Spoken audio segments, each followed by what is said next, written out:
Merci beaucoup. Bonsoir. Il y a quelques jours de cela, au hasard d'une lecture, j'ai découvert que dans le monde, on mourrait beaucoup plus de la malbouffe ou de l'obésité que de la malnutrition. Et ce simple énoncé, quelque part, vaut démonstration du monde dans lequel on vit et qui, à mon avis, doit susciter chez nous une interrogation légitime, nécessaire, fructueuse, que Einstein, dans une sentence que j'ai usée et utilisée régulièrement, avait bien anticipé. Il disait « Notre époque se caractérise par la profusion des moyens et par la confusion des intentions. » Et je veux, avant que de me tourner vers l'avenir, mais parfois pour se tourner vers l'avenir, il faut regarder en creux l'histoire ou en creux le présent.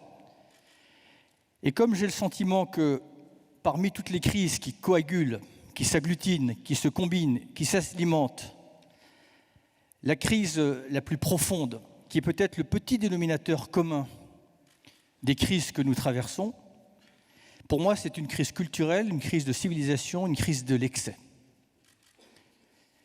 Edgar Morin, que nous avons comme ami en commun, disait « Nous sommes technologiquement triomphants, mais culturellement défaillants ». Et je pense qu'effectivement, nos prouesses technologiques ont dépassé notre propre humanité. Et dans la sentence d'Einstein, il y a deux lectures. Il y a une lecture positive, c'est la profusion des moyens. Et il y a une lecture inquiétante, c'est la confusion des intentions. Et ça nous amène à une question essentielle que l'on met souvent de côté tant elle paraît déplacée dans les débats politiques. C'est la question effectivement du sens. Et je pense que si on aborde simplement la crise de société que nous traversons uniquement par les outils, je ne suis pas sûr qu'on ne reproduise pas, peut-être sous une forme diverse, les difficultés ou la situation de quasi-impasse dans laquelle on est. Alors la bonne nouvelle, c'est la profusion des moyens. D'ailleurs, Mandela, qui avait lui aussi toujours un esprit clairvoyant, disait notre pire menace, ce n'est pas notre puissance, c'est notre aveuglement. Et c'est vrai que parfois, quand on prend un regard un tout petit peu décalé, on a un peu le sentiment que l'humanité est un peu engluée dans les filaments du progrès, un peu, abasourdie par ses prouesses technologiques, et qu'au fil du temps, la notion basique, originelle, étymologique du progrès s'est simplement transformée dans une addition de performances technologiques. Alors certes, on aura besoin d'outils. On aura besoin d'outils technologiques, mais croyez-moi, dans la transition écologique, qui est une transition sociétale, on en a déjà largement assez sur la table pour opérer notamment la transition énergétique, la transition du mode de transport, la transition agricole. On a les outils économiques. Enfin, nous n'avons pas les outils économiques. Disons que nous en avons une mauvaise affectation. Mais ça n'est pas de plus d'argent, et j'y reviendrai tout à l'heure, même si l'argent ne fait pas tout, mais à moins d'être totalement malhonnête, c'est quand même le nerf de la guerre quand on veut amorcer une mutation, une métamorphose. Mais quand on regardera, alors qu'en permanence, on a le sentiment que le Nord est condamné à l'austérité et que le Sud est condamné à la misère, pour moi, ça n'est pas une fatalité. C'est quelque part une forme de fatalisme ou de résignation, ou peut-être même de conservatisme. On est à un point très particulier de l'histoire du monde. On le sent bien d'ailleurs intimement, sans être forcément des commentateurs ou des observateurs avisés. On sent qu'on est sur un point de bascule et que tout est encore possible. On sent intimement que le monde de demain va être radicalement différent du monde d'aujourd'hui, mais qu'il le sera de gré ou de force. Et quelque part, nous avons deux choix. Soit une course effrénée vers l'hybris technologique, matérialiste et consumériste. En gros, ce que les sociologues appellent la tentation de la ruine. Soit à un moment ou à un autre, peut-être, d'essayer collectivement de partager une vision. Parce que, oui, nous avons tous les outils. La littérature, elle est là. Des esprits éclairés, y compris chez les économistes, chez les philosophes, chez les sociologues, chez les politiques, ont bien intégré la contrainte ou les nouvelles contraintes du XXIe siècle. Mais force est de constater que pour l'instant, le paradoxe, c'est que nous assistons en spectateurs surinformés, avisés, à la gestation d'une des plus grandes tragédies ou menaces que jamais l'humanité n'a subies. Comment se fait-il que, comme certains l'ont dit, nous sachions que le XXIe siècle, avec le modèle qui a été le modèle dominant au XXe siècle, puisse s'entêter avec un modèle économique, un modèle marchand, qui a été certes un temps la solution, mais qui aujourd'hui est le médicament qui empoisonne. Les outils sont là, mais il manque deux choses. La première chose, on en avait, mais on n'en a plus, on a épuisé le capital, c'est le temps. Parce que toutes les indications que nous avons sur l'impasse de notre modèle économique, elles étaient déjà parfaitement visibles au moment du Club de Rome, pour ne parler que de cette alerte. Mais si vous regardez, elle était parfaitement modélisable dès début des années 70, y compris à la Maison-Blanche, qui en savait largement assez pour savoir dans quelle galère l'utilisation notamment des énergies fossiles pouvait nous emmener. Et ce qui fait défaut aujourd'hui, et c'est là qu'est le préalable à une mutation pacifique. Vous savez, Victor Hugo disait « Le progrès, c'est la révolution faite à l'amiable ». Profitons du temps où on peut la faire à l'amiable. D'ailleurs, ça serait la vraie modernité, c'est pour une fois de faire une révolution à l'amiable. Mais pour ça, il faut avoir une volonté et une intelligence collective. Et c'est la seule chose qui fait défaut. Et il ne nous aura pas échappé qu'alors que, par rapport à des enjeux universels, où nous serons tous gagnants ou tous perdants, aucun statut économique, géographique, politique, religieux n'épargnera, n'immunisera, ne protégera contre la conséquence de la crise écologique, de la crise économique, de la crise sociale qui deviendront une crise systémique. Aucun. Donc dit autrement, et comme le disait Martin Luther King à propos de la cause des Noirs, on est condamné à agir ensemble ou à tous souffrir comme des idiots.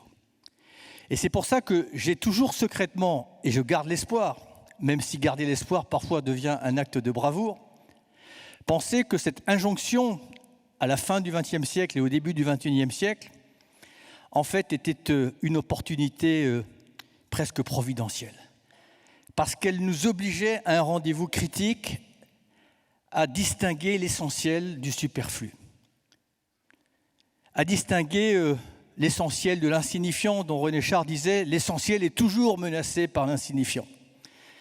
Et puis elle nous oblige à réaliser que de la même manière que nous avons une communauté d'origine, nous avons une communauté de destin, et quelque part je me suis dit que cette évidence allait nous permettre peut-être de suspendre un temps nos petites confrontations, divisions, basées parfois sur des idéologies creuses ou totalement obsolètes, pour nous retrouver sur l'essentiel. C'est le préalable. Saurons-nous regarder dans la même direction, additionner nos intelligences, mutualiser nos moyens, passer d'un modèle économique basé sur la compétition à un modèle économique basé sur la coopération?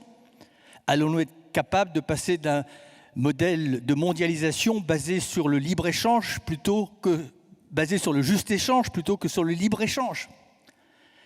C'est ce modèle-là qu'il va falloir construire, inventer, accueillir, développer. Mais aussi un monde où on redéfinit collectivement ce qui appartient au progrès, où on redéfinit collectivement ce qui est la finalité de l'économie. Je ne suis pas, au contraire de Pierre Laroutourou, économiste, mais à force de m'engager dans l'écologie, je suis plus entouré d'économistes que d'écologistes.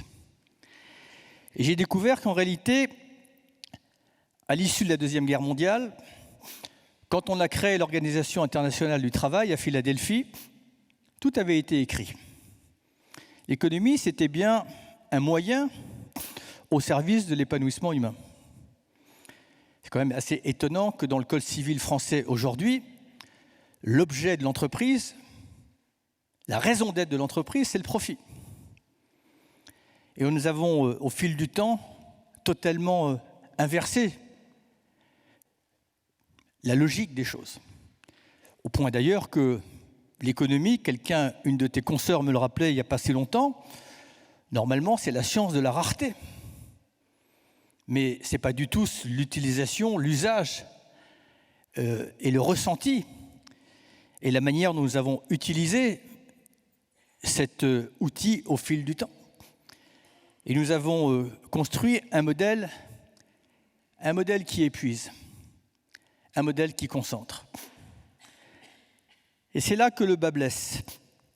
C'est là que le bât blesse parce que je vais essayer de vous faire part d'un élément qui devient une forme de contrainte incontournable et qui fait que, où que soit dorénavant la misère dans le monde, c'est un danger pour la prospérité où qu'elle soit. Et pourquoi je vous dis ça? Parce que l'écologie, c'est la pierre angulaire de la dignité humaine et de la justice sociale. Alors vous allez me dire, c'est pas nouveau. Tout humaniste digne de ce nom souhaite un monde de dignité, un monde d'équité à défaut d'égalité. Certes, on pourrait dresser un tableau des inégalités sur les 50 dernières années. Je pense que dans certains domaines, elles se sont réduites, dans d'autres, elles ont augmenté. Mais il y a une chose qui est nouvelle et qui crée une pression majeure sur les épaules de chacune et chacun d'entre nous. C'est qu'avec la mondialisation, avec le succès de la connexion des hommes et des femmes, notamment par Internet, le monde s'est brutalement connecté. Mais la deuxième étape n'a pas été franchie, et si nous ne la franchissons pas, je ne vois pas d'issue apaisée ou pacifique au cours du XXIe siècle. On s'est connecté, mais on ne s'est pas relié. Et au lieu de réduire les inégalités, ça n'a fait que les confronter. Ça les a mis en relief. Ça a brutalement donné aux exclus une vue directe sur les inclus. Et quand quelqu'un découvre un matin que de l'autre côté d'un fleuve, d'un océan, on est dans une forme de gâchis alimentaire, mais que de l'autre côté, par milliers, chaque jour, des enfants meurent de la malnutrition. Quand une femme découvre que si son enfant était né là, il aurait un traitement antipaludéen, mais que parce qu'elle est née là, malheureusement, il aura une fatale, vous ajoutez à l'exclusion un élément explosif qui est l'humiliation. Et c'est pour ça que le XXIe siècle, je l'ai encore dit en milieu de journée, il ne peut être que solidaire ou il ne sera pas en tout cas sous une forme pacifique. Quel lien allez-vous me dire avec l'enjeu écologique? Mais parce que la crise écologique, c'est l'ultime injustice. Elle frappe prioritairement des hommes, des femmes et des enfants qui subissent les conséquences d'un phénomène qu'ils n'ont pas provoqué, qui lui-même est la conséquence d'un mode de développement dont ils n'ont pas profité, et qui, si vous regardez un peu dans le détail de l'histoire, mode de développement qui s'est, la plupart du temps, fait à leur détriment. Alors dans ce monde où effectivement chacun peut avoir brutalement conscience que selon une loterie sordide géographique, que l'on naisse ici ou que l'on naisse là, son capital de chance n'est absolument pas le même. Le déterminisme d'un individu dépend pour 60% de son lieu de naissance, de 20% de sa famille et simplement de 20% de son mérite personnel. Tant que ça ne se sait pas, tant qu'ils n'en ont pas conscience, ils s'en accommodent, ils mettent ça sur le registre de la fatalité. mais ça fait quand même beaucoup. Quand j'ai été au Sahel, aux Philippines, voir des impacts certes différents des changements climatiques, jusqu'alors, pour eux, dans leur esprit, tout cela était les conséquences d'un phénomène naturel. Quant aux Philippines, la multiplicité des phénomènes climatiques, comme les typhons, avec une intensité de plus en plus grande, quand tout d'un coup ils se sont aperçus que, parce que nous nous entêtions dans un phénomène qui provoquait ce type d'événement, eh bien évidemment la réception, la perception n'était plus la même, l'acceptation n'était plus la même.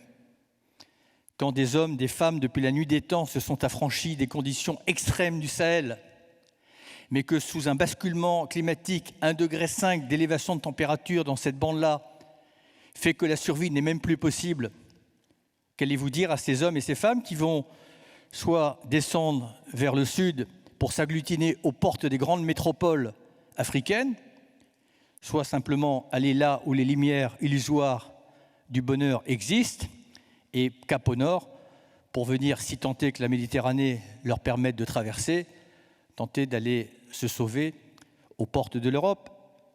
Et cette idée que certains évoquent, développent, que pour se protéger de ces inégalités, pour se protéger de cet instant de survie, il suffirait de dresser des murs, soit des murs virtuels, parce que, croyez-moi, aujourd'hui, on ne manque pas d'imagination pour se détourner de la réalité et éviter de la regarder en face.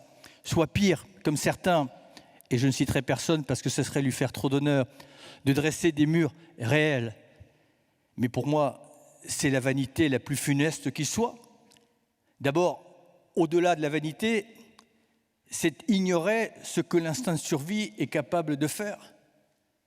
La Méditerranée, qui a été pour moi le linceul de la dignité européenne, pardon de le dire, mais en est quand même un tragique témoignage, c'est que malgré les dangers, cela n'a jamais dissuadé des hommes, des femmes, y compris avec leurs enfants, de tenter la traversée parce qu'ils n'avaient plus rien à perdre. Et donc, si l'on veut envisager et quelque part récolter les fruits des évolutions des siècles passés, des succès de la science, tirer des leçons de l'histoire, tirer le dividende de la paix et ne pas reproduire à l'excès au XXIe siècle les erreurs ou les tragédies du XXe siècle, c'est d'état d'esprit dont on doit changer. C'est de matrice dont on doit changer. C'est d'abord sortir de deux principes. Un principe économique et un principe technologique.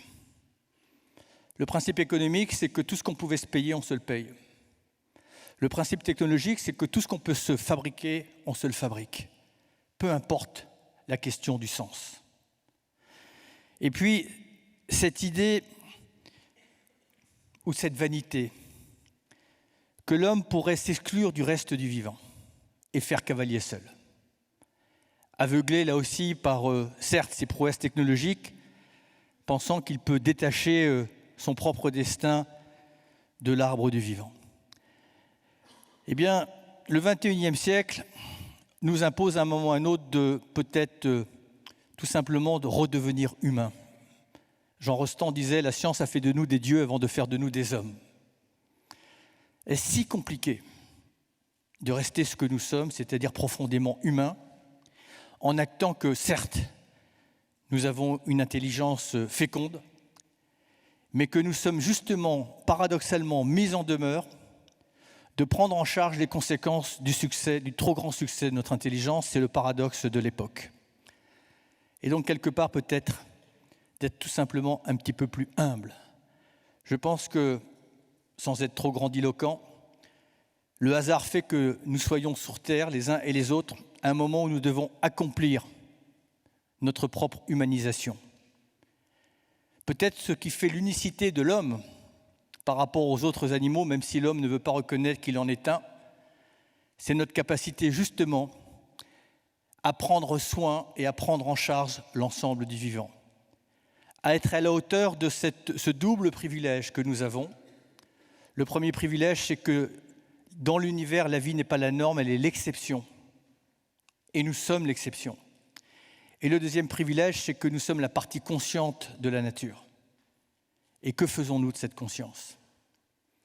Quand on réalise que, pour avoir peut-être une perception plus palpable de l'échelle de temps, que la vie s'est formée, la Terre s'est formée il y a 4,5 milliards d'années, eh bien imaginez à la place de 4,5 milliards d'années que la Terre se soit formée il y a tout juste un an. L'homme est apparu le 31 décembre à minuit moins 12 secondes. Est-ce un indice de civilisation de voir que, alors que nous venons simplement de surgir, nous avons mis en péril, quasi irréversible, 50% du vivant? L'homme peut-il prendre conscience que nous faisons partie d'un tout et qu'il y a un équilibre subtil, fragile, délicat, dont nous bénéficions, mais que nous vivons sur un seuil étroit de tolérance? La vie tient à quoi? Elle tient à une toute petite couche que nous avons au-dessus de la tête. Si vous en changez brutalement la composition, eh bien, vous savez, la vie, elle avait 1 milliard d'autres possibilités que de donner à l'homme la possibilité d'exister. Et puis elle tient aussi à une toute petite couche que nous avons sous les pieds qui s'appelle l'humus. Pourrions-nous juste, à un moment, avoir conscience de cette aubaine? Un mathématicien, un jour, me disait « Les probabilités pour que la vie ait pu exister sur Terre, elles sont aussi infimes que si j'avais une boîte avec des lettres d'imprimerie, que je la fasse tomber par terre et que l'article 1 de la Déclaration des droits de l'homme s'inscrive soudainement sous mes yeux. » Alors, une fois tout cela dit, c'est parce qu'il était important pour moi, avant que peut-être d'une manière plus concrète, on puisse ébaucher le modèle économique, le modèle marchand, le modèle politique, le modèle démocratique qui permettra effectivement de combiner les enjeux du court terme et les enjeux du long terme. Mais si on ne garde pas à l'esprit que la plus grande crise, c'est une crise de sens, et que si, quelque part, collectivement, unanimement, démocratiquement, on choisit dans les possibles. Quand je dis qu'on choisit dans les possibles, c'est que un jour, Dominique Bourg, je fais une petite parenthèse, qui est un philosophe, un peu économiste aussi, il me disait, tu sais, la liberté, contrairement à ce qu'on croit, c'est pas l'absence de limites. Étymologiquement, le mot liberté, c'est la loi qu'on se fixe à soi-même.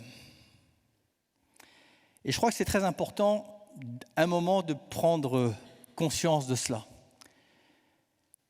L'absence de limite, ça n'est pas une expression de la liberté, c'est une expression de l'ébriété. Et je pense que nous sommes en pleine crise d'adolescence. On doit se fixer des limites.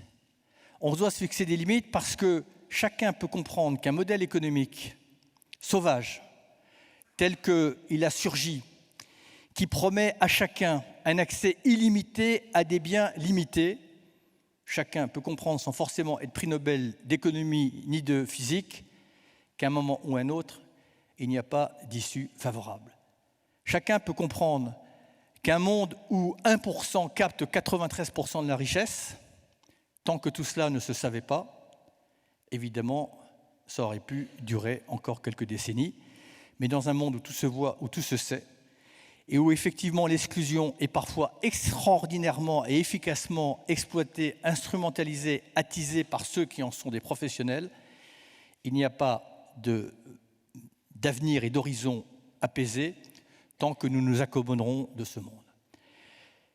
Et j'en viens effectivement aux moyens et à cette société, qui parfois devrait mieux répartir la richesse, mais surtout de mieux définir ses priorités. Quand j'évoquais en introduction ce fait que c'est quand même quelque chose qui frappe l'esprit, qu'on meurt plus de l'obésité ou du surpoids que de la malnutrition, quand on sait ce que c'est que le gâchis alimentaire, quand on sait qu'on est en surproduction dans beaucoup de territoires agricoles, et quand on sait par ailleurs que, par exemple, pour ne prendre qu'un exemple, à Copenhague, on a promis 100 milliards aux pays du Sud pour s'adapter au changement climatique. Ils n'en ont pas reçu, pardon de vous le dire, le premier aujourd'hui. Et 100 milliards, je peux vous dire que c'est peanuts. Ce n'est pas de 100 milliards dont ils ont besoin pour se développer, pour s'adapter. Ça se chiffre en milliers de milliards de dollars. Alors vous allez me dire, on les trouve. Nos pays sont endettés, chacun le sait, dans les pays du Nord. La première dépense de l'État, ce sont les intérêts, le remboursement des intérêts de la dette. D'ailleurs, on entretient une forme de mystification. Chez nous, en France, quand Notre-Dame brûle, soudainement, l'argent sort. Et puis, quand il y a une crise sociale, on distribue les milliards. Je n'ai jamais compris, même malgré mon expérience au gouvernement, d'où sortaient ces milliards. Où j'ai trop bien compris, c'est souvent un jeu à somme nulle. C'est dans la même caisse, sauf que ce que l'on donne à Paul, on le prend chez Pierre. Mais ça, c'est du fatalisme. Ça, c'est une forme de résignation. Parce qu'en fait, l'argent, il est là, mais il s'est organisé pour beaucoup, pas pour tout le monde, pour échapper à la solidarité, pour échapper aux États. Et si vous regardez l'argent qui dort dans ce qu'on appelle les plateformes offshore, si vous regardez ce qu'on appelle la shadow finance, si vous regardez l'économie qui n'est que de l'économie de spéculation, si vous regardez tous les échanges spéculatifs au fil du jour, si vous y ajoutez d'ailleurs les échanges marchands ou l'échange, eh bien vous multipliez ça par 200 jours ouvrables. Et là, vous en prenez simplement 0,1%. Là, vous aurez une manne de plusieurs milliers de milliards de dollars et vous pourrez soit investir dans la transition, soit réduire les inégalités, soit changer d'échelle dans l'aide au développement que nous consacrons aux pays du Sud.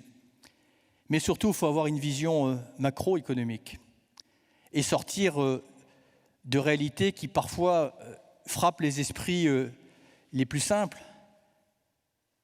Aujourd'hui, on exonère les industries d'énergie fossile par toutes sortes de niches fiscales ou d'exonérations de plusieurs centaines de milliards de dollars chaque année. Le trafic maritime, le trafic aérien, pour ne parler que d'eux.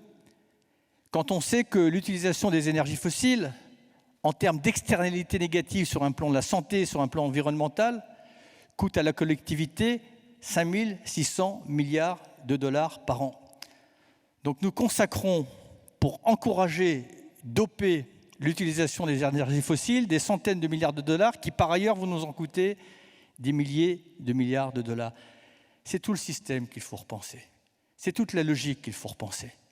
C'est distinguer, encore une fois, ce qui est prioritaire, ce qui est nécessaire et ce qui est possible. Le monde de demain, ça ne sera plus ce modèle basé sur une croissance illimitée et une exploitation illimitée de ressources limitées. Alors on me dit, c'est quoi demain? C'est la décroissance? Mais je n'en sais rien. Mais ce que je peux vous dire, c'est que si on ne fait rien, oui, la décroissance, elle va nous tomber dessus comme une enclume. Parce que le substrat de l'économie, ce sont les ressources naturelles, ce sont les matières premières. Regardez simplement les modélisations. Si on continue avec la même compétitivité, la même productivité, qui ne cesse d'ailleurs de s'améliorer, la plupart des matières premières ou des ressources naturelles sur lesquelles reposent nos économies viendront à la disparition en cours de siècle. Donc la décroissance, ça en sera la conséquence inévitable, inexorable, logique, sauf qu'au lieu de l'anticiper, on la subira. Et moi, je pense qu'au moment présent, et on en parlera peut-être tout à l'heure, il y a une alternative. Il va falloir avoir une société qui organise une croissance et une décroissance sélective. Ça revient à la notion de liberté et de choix dont je parlais tout à l'heure. Il y a des choses qu'il va falloir développer en grand. L'efficacité énergétique, parce que tout le monde est gagnant. À confort, à service, à efficacité égale, dans beaucoup de domaines, on peut diviser par 4, par 5, par 10 la consommation énergétique. Les énergies renouvelables, parce que je suis de ceux qui sont convaincus que nous pourrons répondre aux besoins énergétiques de la planète quasiment exclusivement avec les énergies renouvelables. Certains esprits le contestent encore. Probablement qu'il faudra encore quelques sauts technologiques, notamment pour pouvoir construire des machines qui seront elles-mêmes renouvelables et dont les composants pourront être réutilisés. mais nous sommes quasiment à la préhistoire des énergies renouvelables. Et vous verrez que le défi humain en matière énergétique, c'est de capter 1/8 millième de ce que le Soleil nous donne à chaque instant sur cette planète. Je ne suis pas sûr que ce soit une tâche si difficile, mais il faut y aller en grand. Le modèle agricole, ce modèle qui détruit, qui pollue, qui abîme, qui rend malade, qui rend fou les exploitants agricoles eux-mêmes, est-ce une fatalité? Non. C'est simplement une forme d'inertie culturelle.